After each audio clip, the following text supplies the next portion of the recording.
Hi, Homeworthy. I'm Nakia Clements. Welcome to my home in Hell's Kitchen.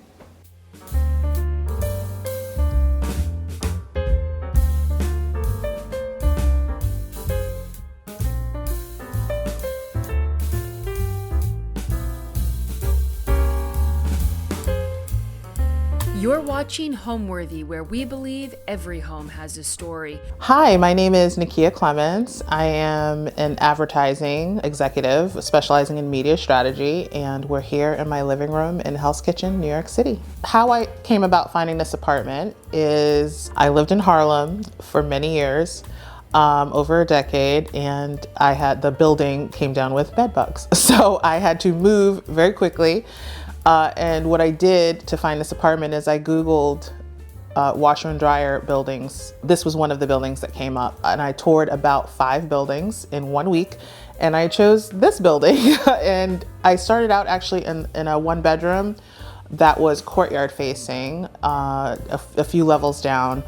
But then after the pandemic, I needed more space. The courtyard didn't have enough light. I'm a plant mom. I needed light for my plants. My plants weren't thriving. So I toured apartments outside of this building, but then the management showed me this unit, and with the views and the light and the space, it was perfect and very convenient because I just had to move a few floors up. So here I am about 4 years later, still in the same unit.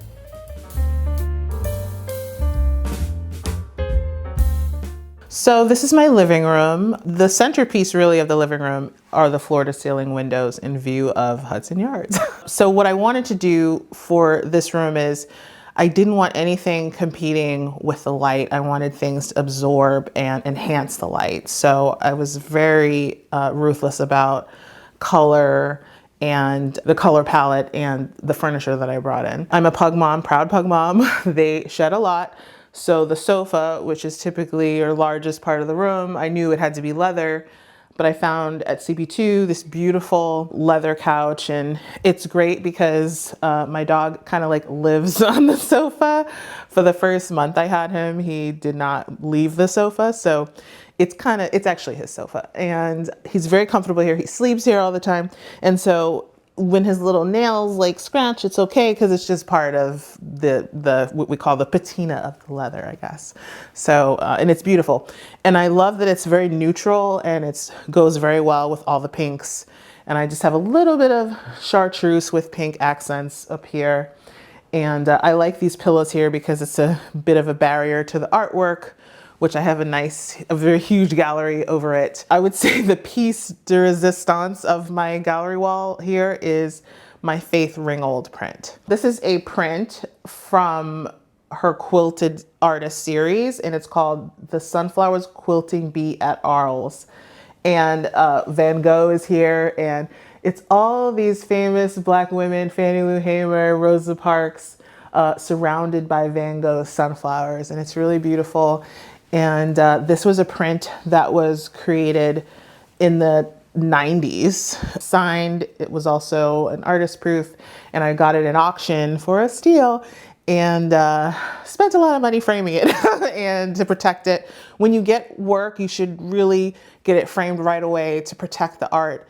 And I just love this piece. It's huge, and for me, it's an honor to have something from Faith Ringgold, since I do not have the space or budget for one of the original quilts. So, and I think prints are a great thing. You know, I've been collecting since I was in my 20s, and I started with posters or, prints that I really liked. But, prints, never underestimate prints, because especially if you can get a limited edition, a limited run of a print, they can actually be very valuable, especially for artists that are like Faith Ringgold, who are now larger. And everything is really about my quilting bee print that I'm very proud of. Another female artist that I love, her name is Ina Archer. And I actually discovered her at an art festival, the Frieze Art Festival. And this is called A Liberated Cakewalking Gal by Ina Archer. She's a lovely artist who grew up in Paris, and she does a lot of work around Black memorabilia and entertainment. And so there's a lot of history to her characters. And I saw her booth at the Frieze Art Fair, and I just fell in love with her because it's a watercolor, and if you notice, it's texture. It's little X's creates, you know, the cakewalking gal, and it's just so beautiful.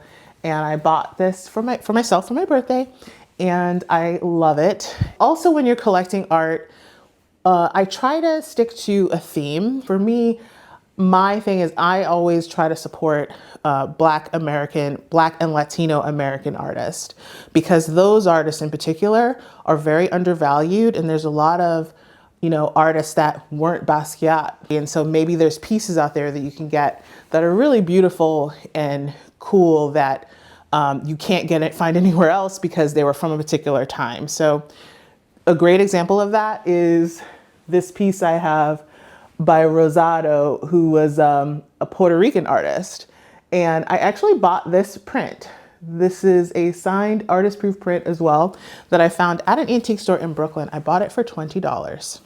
It didn't really match my apartment when I lived in Harlem, so it sat in a closet, wrapped up in a closet for years. And then finally, when I moved to this place, with the light and the style of it, I felt like it really fit in this apartment. This is a piece by Frank Frazier, another artist I was very honored to meet at the Harlem Fine Arts Festival. This is part of his shoe polish series. It's called, it has a long name. Basically, it's called I Just Wanted to Sit Down. That's what he said. He kind of named it when I met him and bought the piece from him. But what I love about this is it's a drawing using the shoe polish from minstrel shows, when performers did minstrel shows and did blackface. So he created the sketch through that. And then he has real pieces of flags in here. And this is basically a Woolworth counter with people protesting segregation. This next piece is by Charles A. Young. This is a woodblock print. It's called Interloper and Black Madonna with Child. I just think it's very beautiful. I bought it because at auction, I just love it. This is one of my, I bought this a long time ago at one of my first pieces I bought from the Harlem Fine Arts Fair. It's by Willie Earl Robinson. He is Morgan Freeman's favorite artist. And he lives in the South, and he does basically portraits and landscapes of the old South. And these are, as you can see, people picking cotton, and he makes his own frames. He made this frame from reclaimed wood himself. And, you know, I have some friends who, it's a little controversial because they're like, you know, it's people picking cotton, but for me, you know, as a Black American person, this is part of our heritage. You know, this is where we come from because it's created by a Black artist who is of that culture. That makes it more special for me. And then also I know that Morgan Freeman loves it as well. One thing I wanted to do with this room is make sure I have lots of textures. Because I was consistent with the color, I wanted to make sure I had multiple textures in pillows.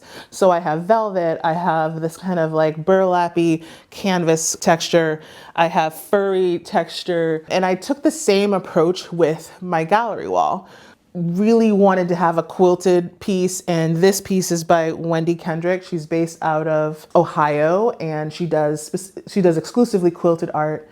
And I just think, you know, this is very, very beautiful. And if you look closely, it's just the handwork that she did with it is just incredible. And I also discovered her through the Harlem Fine Arts Fair. So lots of artists from there. So this piece is actually one of my favorites.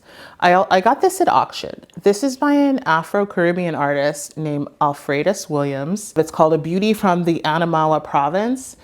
And I just love her nose ring. I love the colors, the landscape, and it's just very quirky, and it's an oil painting. And I just think it's really beautiful. It came with this frame. I love the frame. And it's just something, you know, I thought Alfredus was a very intriguing artist because all of his pieces were basically landscapes of where he was from. He was from Dominica. And it's one of my favorite pieces, and I just love it a lot. And then here we have all my coffee table books. I have a lot of coffee table books, but they're not just coffee table books. Something I like to do because I'm such an art buff, when I see a show that I really love, that really touches me, I like to buy the catalog and keep it. It's very collectible. So, you know, one key show that I wanted to make sure I had, the new museum has wonderful shows, Grief and Grievance, and the curator, I'm going to mess up the name. This is the name, passed away before it opened. And it was probably one of the best shows I've ever seen at a museum, a contemporary show that I've seen at a museum. So I love that I have this book and I go back and look at it and when I'm looking for inspiration. And then Kerry James Marshall, who's one of my favorite artists, he had basically a seminal solo show called Mastery, and I have the book from that show. So, you know, if you want to collect and you don't just want to have the typical Tom Ford book on your coffee table, a good thing to do is, not that there's anything wrong with it, I love the Tom Ford books, they're great, but I do think for me, it's like you see them everywhere, but if you want to have a more personal connection to your books, that's one way to do that, is just collect from artists.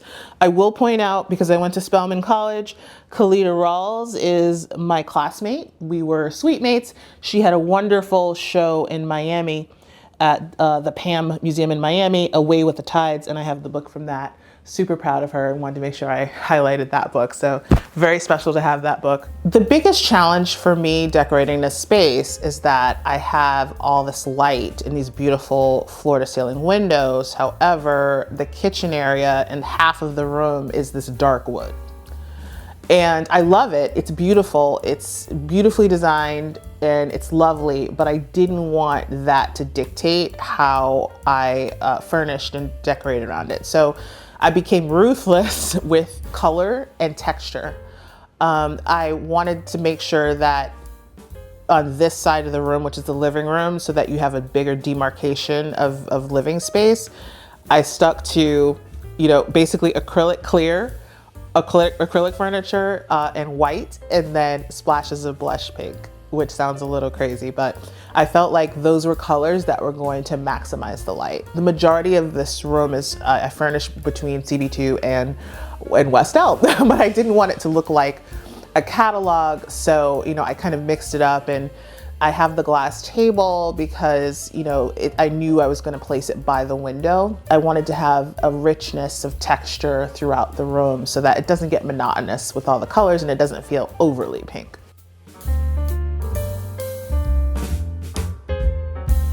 Over here, this is kind of the dining area. You know, I like having the glass table because the light still comes through. It doesn't block the light. Also, that's important because this is a little plant area. I'm a plant mom, and so a lot of my plants here are thriving. I have a lot of succulents. Succulents are a little tricky. They need a lot of light. Not as much water, more light. And I love this little sitting area here. I actually sit here quite often. Sometimes I work sitting here. And then I have the stool here in case I want to put my feet up, but it's really just to hide the router and the cords. And then I want to talk about this poster. I love this poster.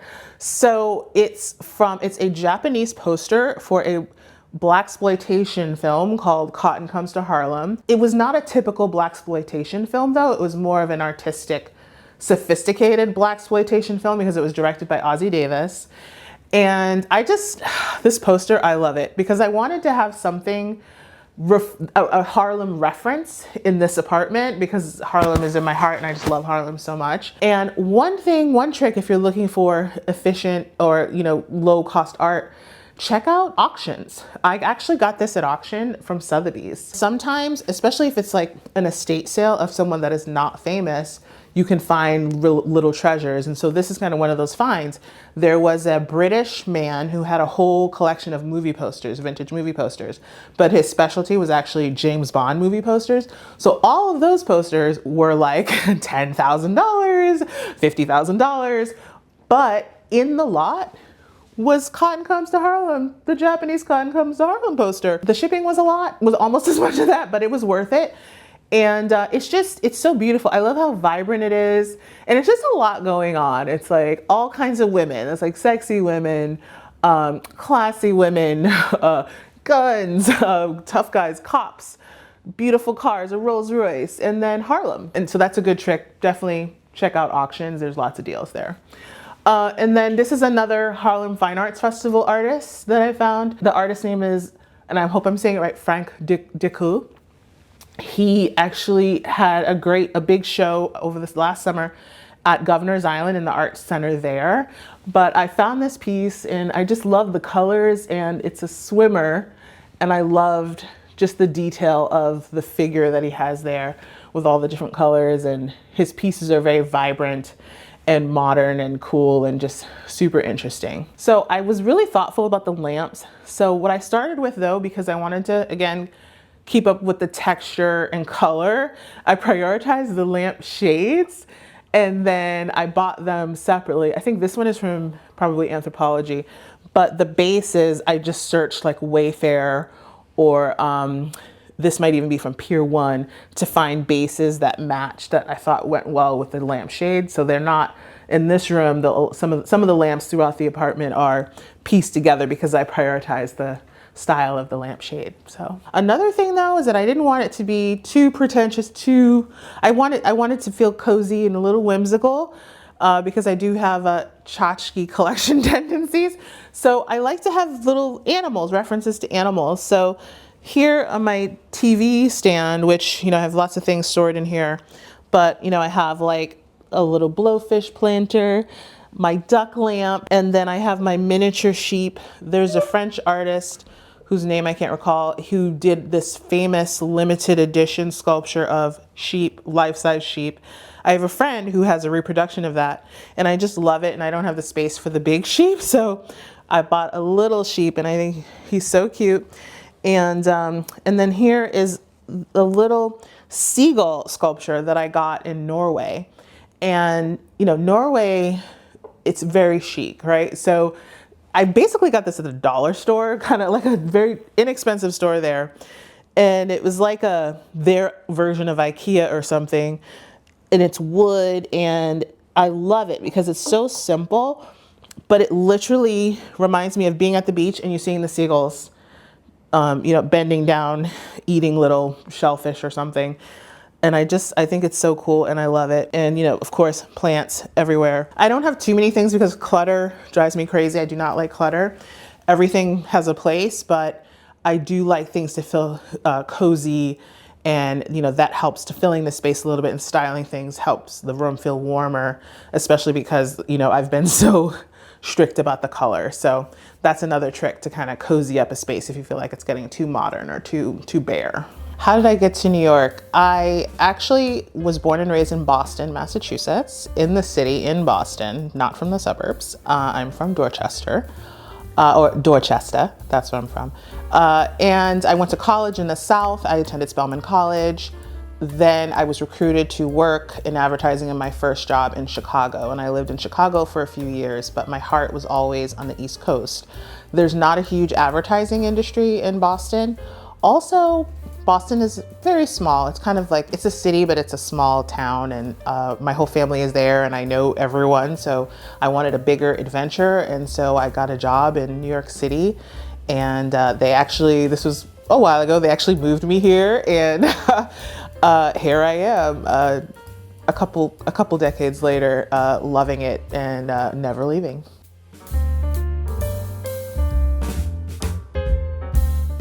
Welcome to my bedroom.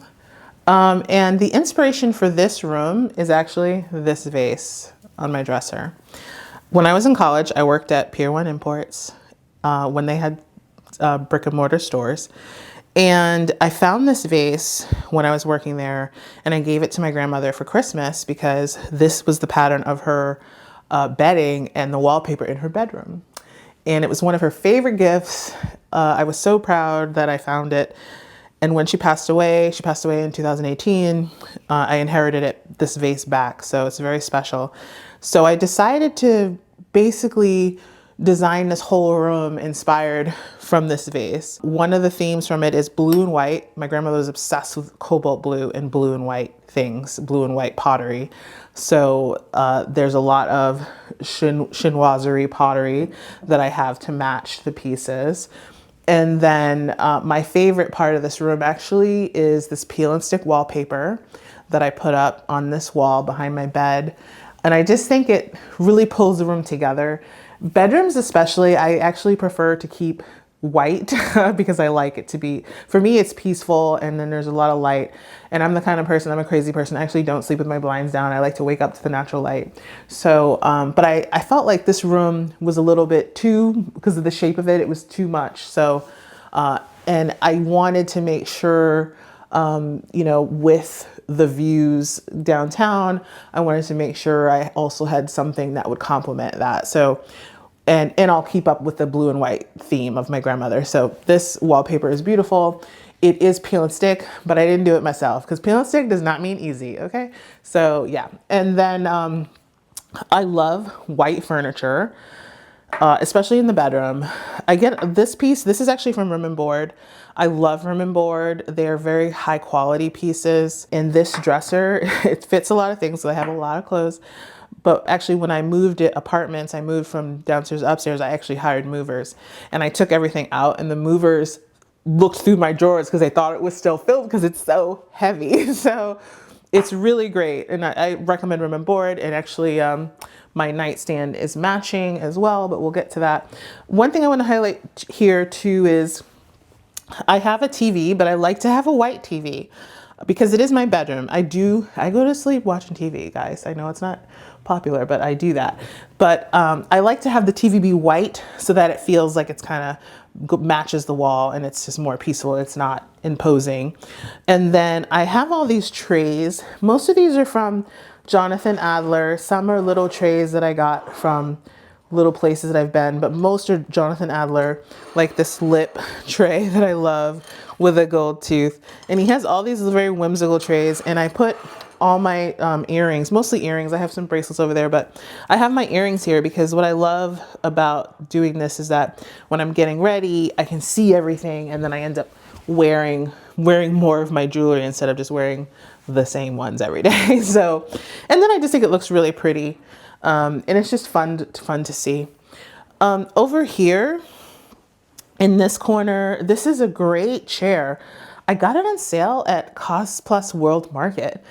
And on sale, it was like $300. My cousin, he bought the same chair because he was impressed by mine. And I have a Jonathan Adler pillow. I love Jonathan Adler. He has fun, like kind of curt little saying on his pillows. So this says nothing tastes as good as skinny feels. And I agree with that, even though I don't do the work to stay skinny because I like eating. But love the sentiment of the pillow. And I actually do sit here. Sometimes I work from here. Sometimes I take calls, I'm on the phone from sitting here because I can just kind of, it's comfortable and I can look out the window. And then I have a little table here with, this used to be my side table for my bed, but I had two, but then one of them broke. So I decided to just make this a little side table with stuff in it. And my turtle plant. Something really important here, my mother's side of the family have indigenous heritage, and my grandfather, he was indigenous, and he gifted me this print of a native warrior on a horse, and he's praying, and it's just really beautiful. This is the original frame. I had to do a little bit of work to restore the frame.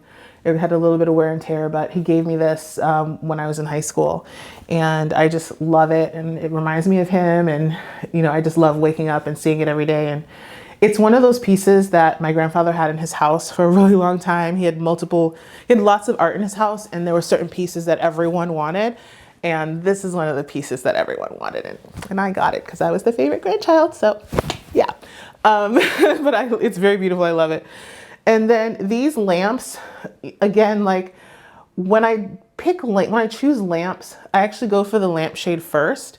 And I love this because it's a neutral color. I love the little pom-poms, but it took me a while to find the right base. And there's a matching one on the other side. The shade was bigger than I thought it was going to be. It was from Anthropology. And then the base, I think, is also from Pier 1, but I actually went through a couple bases that I tried out with before I landed on this one. And it just makes me happy. It's like really fun and pretty. And I have lots of plants. I also have a little art. I have a Navajo sand painting that I just keep there in the window. My little succulent garden and my snake plant, which is about to bust out of this pot. But, you know, I love keeping up with the chinoiserie theme with the pot. And one thing you notice too is I like to have a pretty pot for all my plants. So any plant, when she come in this house, you're gonna get a pretty pot. So, and then here, I really love my pineapple table. I think it's pretty whimsical. It's had other uses before, but you know, I kind of like having it in my bedroom. And then I have these two fun little vases that I also got from Anthropologie, and they're plaid. I have a little bit of a plaid fetish, but I don't want to decorate everything around plaid. So these are really fun for me. I decided to buy this R.C. Gorman print. So R.C. Gorman is actually one of the most famous Native American artists. He passed away in 2005, and you can only buy his prints in either New Mexico, where he was from, or in Arizona. He was part of the Navajo Nation. And so when I was in Arizona for a trip, I bought this print, and I have another print that's more traditional of his style in the other side of the room. But you know, his style is actually more pastel. He was my grandmother's favorite artist, and she actually bought an original R.C. Gorman when I was a little girl, and I always, you know, looked at that painting, and it felt it was an accomplishment for her to have an original R.C. Gorman. So it was very special, and our family was very excited about it. And then other family members bought their own prints. No, you know, no one got the original, but everyone got prints. So I love this piece because it's kind of actually a departure of his normal style. It's very vibrant. I had never seen a piece like this that he'd done. And I love that she's kind of sleeping. And so it felt perfect for my bedroom. And it's something that I wake up and I look at, and it just makes me happy. And I think about her. And then here is my nightstand, which matches the dresser. And I also have some cute little vases. I love my cute little chinoiserie vases that I have throughout. I just like to have that. My bed is nothing special. I just have a white bed. It's from IKEA. It was probably $200. But what I spend money on is the mattress, not the frame. So the mattress is very comfy. The bedding, I spend money on the bedding is comfy. That's nice. So here's the other matching lamp. And then this is important because I actually just got this last year because I have so many clothes, and I was like, I need a separate dresser for my my intimates and, you know, my pajamas and stuff. So, but I didn't want to get another white piece of furniture. So with the theme, I wanted to keep with the theme. So I found at West Elm this navy dresser, and I also had to measure a million times because it had to fit. I didn't want it to overwhelm the space. Actually, when I buy any piece of furniture I measure a lot, and I sit with the space because I don't like furniture to be too big, and then I don't like, you know, you want it to fit perfectly. You don't want it too small, and you don't want it to overwhelm the space. It's because I knew this was going by my bed, so I wanted it to be on the smaller side. So I actually think it's really chic, really pretty, love it. And then more little vases. But then this painting here, this is, I am a pug mom.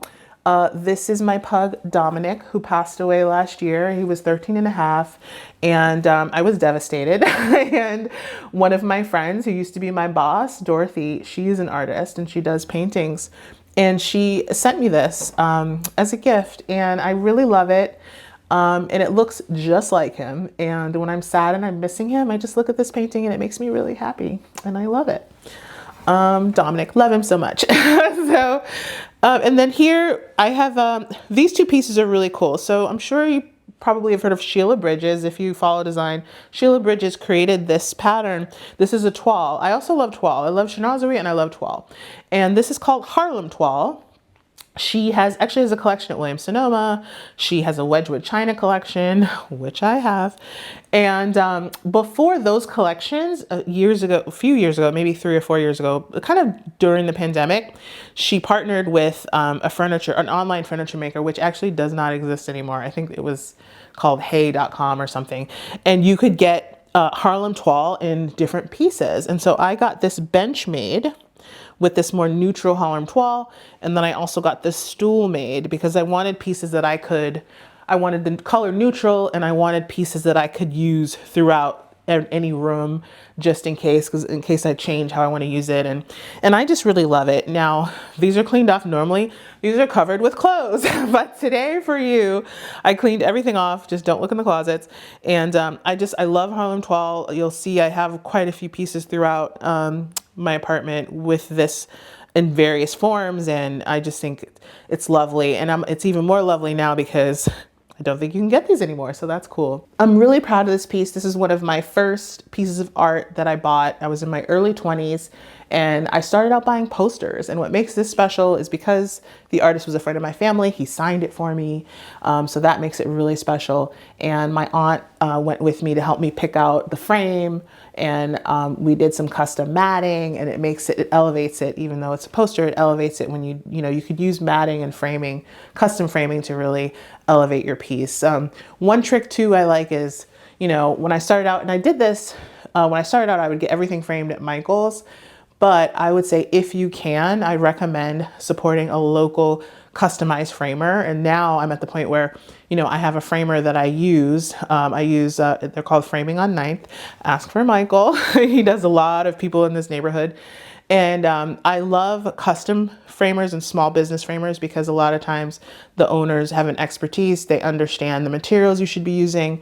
And they, Michael and I kind of collaborate on when we customize things and frame things. So, I always like to have that point of view, but my aunt went with me for this one. And, the big lesson I learned for art too, when you're framing, is you frame for the piece, not the room.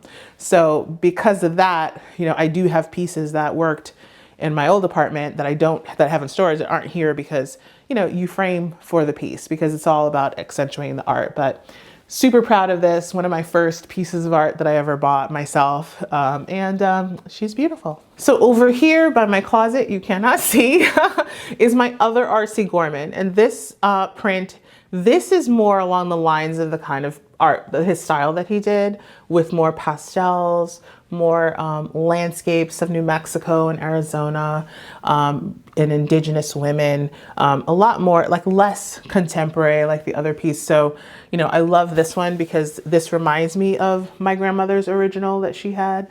It's just, I love coming into my room and seeing it, and it's beautiful. I love the colors, and it's quite peaceful and pretty. My design process is I actually start with the space and I design around the space. My apartment before this, it was in Harlem, it was older. It was actually a bit more masculine. I had a lot of light, but my colors and furniture was dark wood.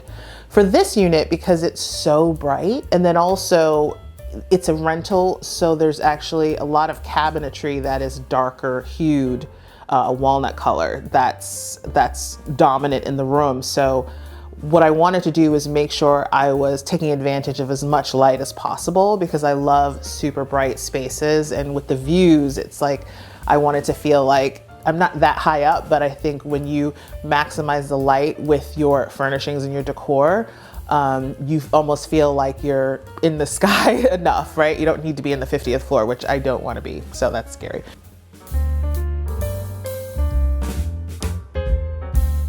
So here is my little bar cart. I like having a bar cart because, when I'm entertaining and we're more casual, I like that my guests can just come and take care of things, make a drink, whatnot. I do have some of the Sheila Bridges Harlem Toile line from Williams-Sonoma that I really love. So I have the cocktail shaker. I have the shaker glass, which is beautiful. This is really beautiful.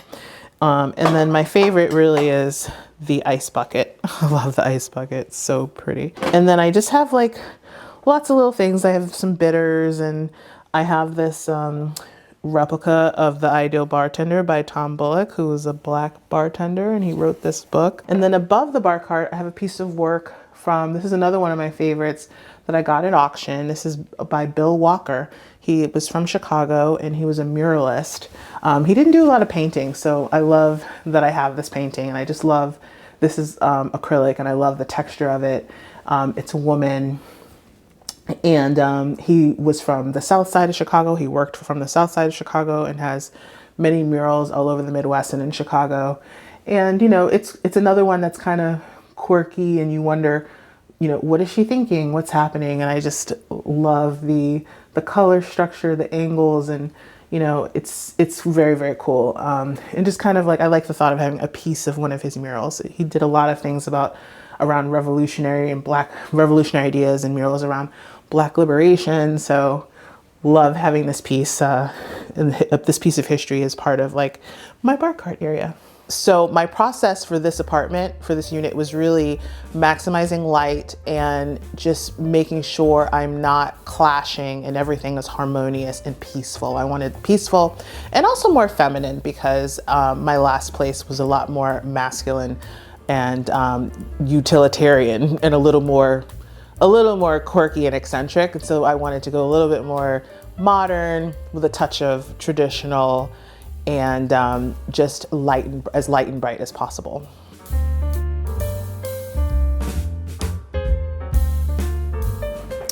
So this is my office. When I'm working from home, this is where I'm sitting, facing downtown Hudson Yards. And here I was a little more open to color. Still you see the accents of pink, brown leather, but then I added gray to this, and because I wanted it to be a little bit cozier, a little bit more formal in here. It's also my guest room. So I have a day bed. I didn't want to have a bed because I wanted this to be a multi-use room. And so I love this day bed. This is from CB2. I think it's called the Luby. And actually I have other friends who have bought this because they saw it here. And it's actually pretty comfortable. And sometimes if I have a day of back-to-back meetings, it's actually a really nice place to just kind of sit. And maybe I do a call from here, or I take a nap if I have a minute. But yeah, it's very nice. And then I have also Harlem toile because I'm obsessed. I have some Harlem toile pillows here. But these I got done in outdoor fabric in case for one day if I ever have I used to have a terrace, if I ever have a terrace again. A big important part of this room is my Kahende Wiley here. So this is actually a silk scarf directly from Kahende's studio. He sells them from his studio. And in case you're not aware, Kahende is the artist who did the Barack Obama portrait for the National Portrait Gallery in DC. Very beautiful. He's very iconic. Of course, I do not have Kahende money for an original. Would love that, but I don't. So the scarf, when I first bought it, I was really excited about it. And I showed my friends and I was like, oh, look at it, it's great. And everyone was like, it's beautiful. And they were like, what are you going to do with it? And I was like, wear it. And they were like, no, you can't do that. So I was like, oh, I should frame it. That's a great idea because it's a big piece. And this is why independent framers are important, because I took it to Michael's, which is a more big box commercial framer. And they said, we don't know what we could do with it. We don't have the materials to really frame it for you. So I went to Framing on 9th, saw my guy, Michael, and he's kind of my art collaborator now. He knows so much and he recommended, this is actually acrylic. This is not glass because if it ever breaks, the glass would shred the silk. So this is actually acrylic. So it's nice and light. And then we picked out this beautiful frame that kind of complements and matches the design within the scarf. So it's really beautiful. It's a great backdrop when I'm at my desk and I have Zoom calls, and I have a couple of friends who have done the same thing with their Kahende scarves. So really excited. I just really love it. And again, another thing that makes me happy, this wall, I have another smaller gallery wall. I have repeats of other artists. So this is an additional Charles Young painting that I have that I got at auction. And then actually a couple years ago, this is another Ina Archer watercolor painting that I got. Actually, I got it last year. She had this great show at the Microscope Gallery. And this was a part of that series, that show. Super proud of it. It's so cute. And she's so cute. And she's a doll. She's a doll. And I just think she's so pretty. And then this room, I wanted to go a little bit more modern and abstract. So this is a Marlon Ivory. I actually found these at the Harlem Fine Arts Festival. And Marlon Ivory, he's a young artist based in LA. This is all wood. And he creates this from like sculpting the wood and like burning the wood, and which is really cool. So I love the texture and it's so ornate, and I just look at it sometimes and I'm like, how did he do this? And it's just incredible. And I actually fell in love with this one. And then everyone was like, we can't just buy one of them. So I bought both of them because they're a set. And so love those. And then I have a few more abstract pieces. These two are at the top are Adger Cohen abstract artists. Adger Cohen was a photographer who worked under Gordon Parks. They worked together, and then Adger Cohen kind of went on and did a lot of commercial work. And then his side hustle was actually doing abstract art. So he recently had an auction earlier last year, and I secured these two pieces, and I just think they're really fun textures and colors. Also at auction, this is a South African artist. His name is Lafifi Tladi, and I'm not super aware of all South African artists, but I just love this piece because I love the pattern and the colors, and it's kind of moody and it's dark, but it's interesting, and you just see lots of things. And I also love pieces that kind of make you think. And this is a painting, I believe it's a watercolor by Curly Raven. Curly Raven is an African-American artist. I got this at auction, but he used to do a lot of art shows, and his art I think it's pretty ubiquitous. You see his influence everywhere, and he's just very, very, very American culture, and I just love this piece. I think it's just really vibrant and pretty. And then this painting is a little controversial. This is called Six Heads. It's by an artist named Greg Ridley, who is from the Midwest. And I love it because some people think it's kind of creepy, but I love it because I feel like it's simple and it's kind of abstract, but every face has such a distinct expression. Like every face is so expressive, and it's a different expression. And if you look at it, it's just way more complex than it looks. And that's what attracted me to it. And I bought it at auction, and it's signed by him, 1972. And Greg Ridley, I just think, I don't know, I love it. It's just really fun. And so this is another plant section. One theme I have in this room, because I always like to have an animal theme, is pigeons. I dislike pigeons in real life, but I just love having little pigeon things. So these are called Pigeons of New York.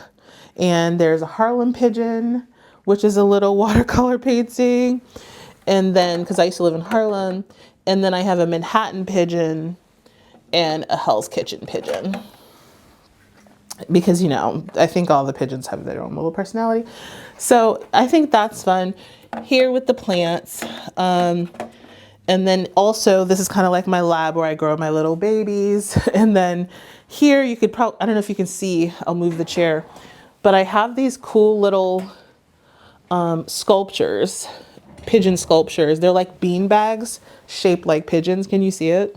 So these I found at the Cooper Hewitt Museum.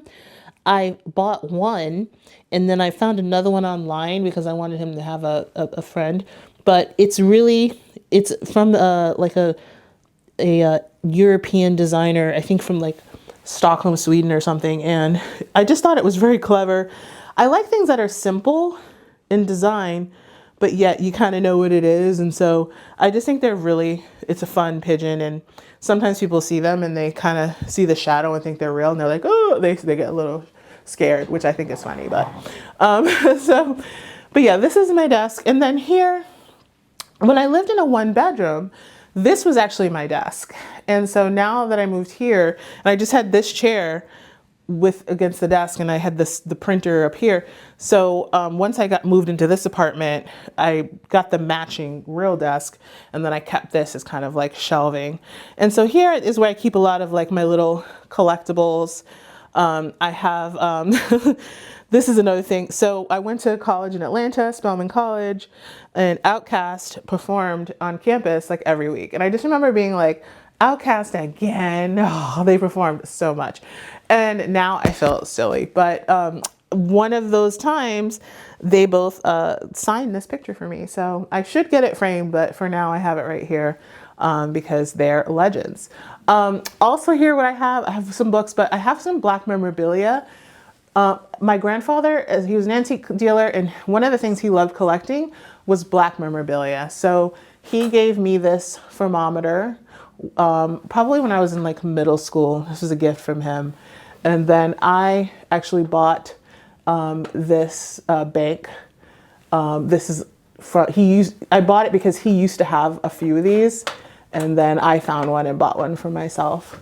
And then also in the spirit of that, he gave me this Valentine. It's a Black memorabilia Valentine. And you know, Black memorabilia is controversial because it was stereotypical, but the thought process my grandfather had is that it was still our image in society at a certain time, and it is a part of history, and he felt it was important that these things be in our possession, of our community possession. And so his what he liked doing was, you know, making sure that it was kind of a historical record of what was happening, because sometimes things, people want to erase things and erase history and culture and what happened, what was done to us. And it was very important for him to preserve those memories and keep it, you know, as a reminder, and then also as a part of our community and past. Because you shouldn't be ashamed. You should know where you came from and see how far you've come.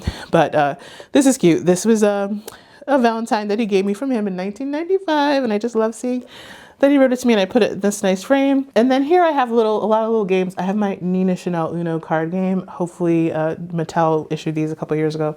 Hopefully you got one. It's very collectible. And then also what I have this antique book. One of the main characters that's part of Black memorabilia and that was in media was what they call Little Black Sambo. And it used to be a little character in books and cartoons and all kinds of things. And so I bought from another collector this little book, and I just keep it so that's because it's very fragile. I just keep it in this little case, and I like to, you know, it's part of the past. And it reminds me of my grandfather, and you know, I just think it's important to have those things back in our community.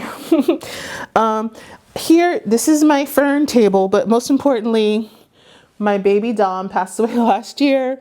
I actually have a little altar for him. I have his ashes. I have some sage. And then one of my best friends, I was in her wedding. She's Korean. And part of Korean tradition is you have a table of people that passed away and ancestors of your family that passed as a homage to them as part of the ceremony. And I get to the wedding. It was really thoughtful, and I cried, and I had to make sure I didn't mess up my makeup because I had to be a bridesmaid. But she gave me this frame, and so I just think it's very special. And then here is my little talus that I had as a gift as part of being part of her wedding too. And I just think it's very special because it came from her, who's one of my besties. And, you know, she loved him just as much as I did. So I like having a little, you know, it's for, a lot of people have altars like for your ancestors and all that. And you want to have too, like, you know, people, or not people, but your pets or homage to your ancestors and people that you loved in the past. So that's very special. And then this is just, again, keeping with my pigeon theme. I've been collecting pigeon pillows. My pigeon fascination actually started with this pillow. I bought this pillow at a boutique in Williamsburg, which I don't think exists anymore, unfortunately. And then this is actually probably one of the most famous pigeon paintings is by Picasso. And it's a Picasso pigeon painting pillow, which I had to have. I got that at the Picasso Museum in Barcelona. And then this is a new pigeon pillow that I bought by this artist named Kate Durkin. I found her in Queens at the night market, and I just think it was really cute.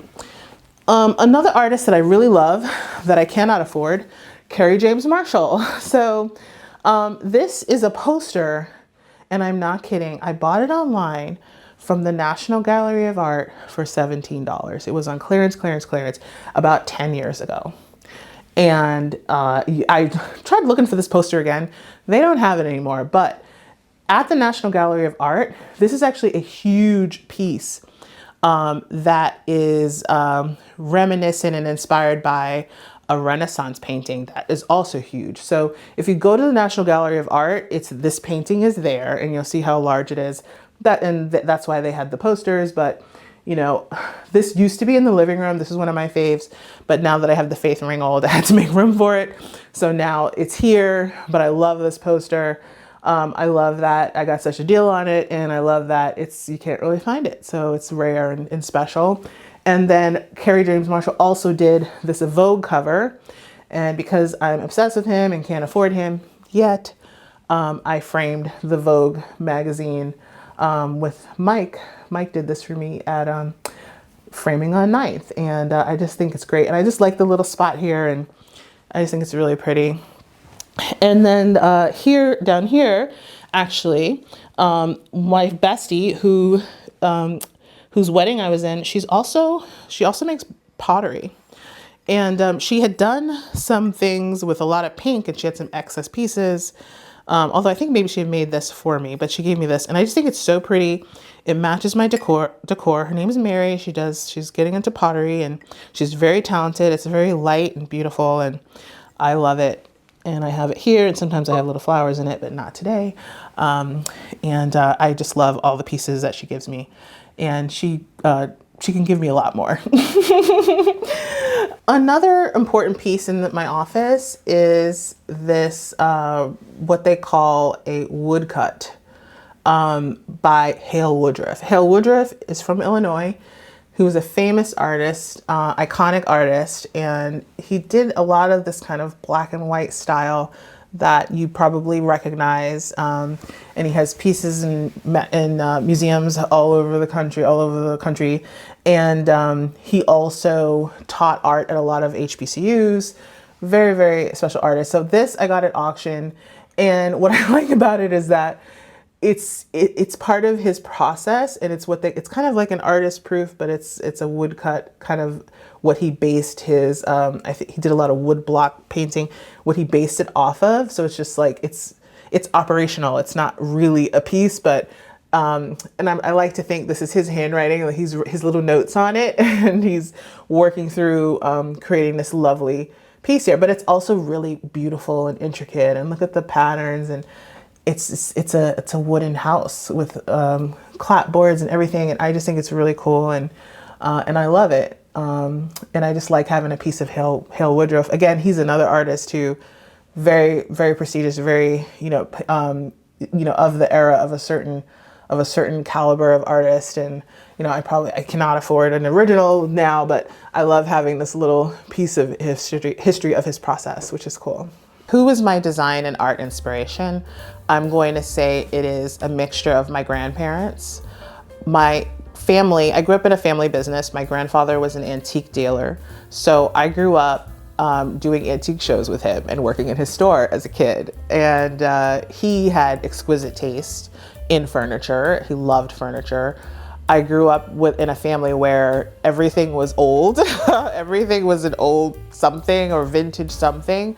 So I really developed an eye and a taste level and standard of the types of pieces of furniture that I would buy or I would have from a young age. In my early 20s, I did not have a futon sofa because my family would have been mortified. And then my grandmother, she was an artist. She was actually she was in corporate. She was a corporate executive, but she was an artist, and her taste was exquisite. She imparted in me probably my love of home and homeware and houseware design and dishes and all kinds of house things and plants. She gave all of us our love of plants. And she was an inspiration because I just remember being really young and going to her homes and just being impressed and overwhelmed and loving just her style and her things that she had. And so for example, I have a lot of books. I have a lot of coffee table books, but I actually have a storage unit full of books because one day I will have a library. My grandmother had a library, and I used to spend half a day in her library just reading her books and just sitting in the room and just, taking in just basically, when you look at people's books, I feel like that's kind of like what's in their mind too. So it's a good reflection of the person. So that influenced me a lot. And then just aesthetically, she had amazing taste. I think too, what I love about the pink blush color, it's also, I'm remembering this now, is that she, in her sofa in the 80s, when I used to visit her, she had a huge pink sofa in her living room. And it was very in 80s style at the time. She had a lot of wicker furniture and pink, but I always thought it was just so chic and pretty. And so that has been a huge influence on my style and taste. And then my family also used to produce art shows. So art is a huge part of our family tradition. You know, I had my first piece of art gifted to me from my family when I graduated college. And it's something that we're all interested in and love, and we're all collectors in some way of something, be it art pieces, vintage pieces, antiques, etc. We all have our little things that we collect, but it can be a sickness, so be careful if you don't have a lot of space. So, you know, I have my little things that I collect, but I have to keep it under control. My grandfather had probably, he had like 2 huge storage units of things that he collected. He loved mission furniture. He collected also Black memorabilia. He had a lot of things that he collected. I also have, I collect vintage bowls. I don't have the space to display them here. One day I will have a home with all of my vintage bowls, but some that I've got from him. And, you know, so that's a huge part of my style and my design sensibility.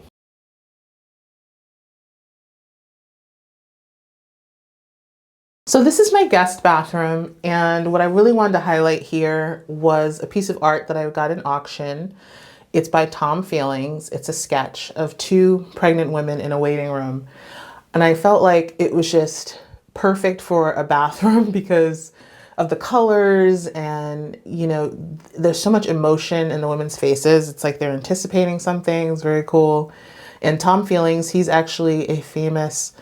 a famous Black children's book illustrator. One of his most famous books is called The Middle Passage, and it's about the slave trade ships coming across from Africa to the United States. And it's a classic book that a lot of Black families have growing up and have in their household collections. And I feel really, really, really happy that I have, you know, just a sketch, a piece that's not a part of a book that I can hang as art from him. And, you know, I just love it. And when guests are here, they always love this piece and ask me about it. Home for me it's my sanctuary, but I also need it to be my inspiration. This is a great question because actually a couple of weeks ago, I was having dinner with friends and they said to me, "We don't think you've ever had a normal apartment." And I'm like, what does that mean? They're like, "We don't think you've ever lived in an apartment that was not, you know, meticulously decorated and lovely." You know, so because every space that I live in, I have to make it home, and it has to be, I need peace, but I also have to feel inspired, and I need to be able to basically reset, spark ideas, think. I have to love my environment. I'm very much a person that I have to have beautiful things around me. I have to see beautiful things. It makes me happy, and that's what I need when I go out pounding the pavement in New York City every day hustling. I need to come home, see beautiful, clean, lovely things, and feel good about my environment and my space. And I also host a lot. And nothing gives me more pleasure than hosting and having my friends and family feel comfortable in my home. And I love when my friends and family feel the inspiration that I feel by my home, the environment that I've created. So that's very, very satisfying. And that's how I need to live. Thanks for watching. Be sure to go to homeworthy.com for exclusive content, shopping guides, and so much more.